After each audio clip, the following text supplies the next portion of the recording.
ஒரு மனுஷனுக்கு 4 நிலைமைகள் இருக்கலாம். ஒண்ணு கவலையில இருக்கலாம், அல்லது எதிர்காலத்தை குறித்தான பயம் இருக்கலாம். 3வது இதை 2ஐயும் விட்டுட்டு நோயிலே இருக்கலாம். சக்கம் அப்படின்னு சொன்னா நோயிலே இருக்கலாம். சில நேரத்துல எதுலையாவது போய் வலுவா மாட்டி, அல்லது இவர் மாட்டாட்டியும் அந்த சூழலை இவரை மாட்டி விடலாம்.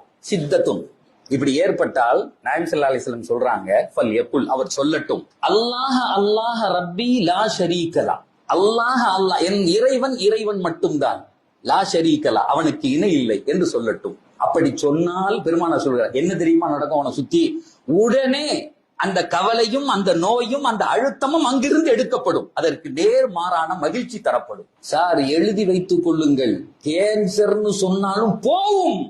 1400 ஆண்டுகளுக்கு முன்னால் எம்பெருமானார் சொன்ன வார்த்தை சத்திய வார்த்தை. தன் வாழ்க்கையில் ஒரு தடவை கூட எங்க நபி போய் சொன்னதில்லை. அந்த நோய் மட்டும் உன்னை விட்டு போகாது, அது சார்ந்து எதெல்லாம் உன்னிடத்தில் இருந்ததோ அத்தனை சேர்த்து எடுத்து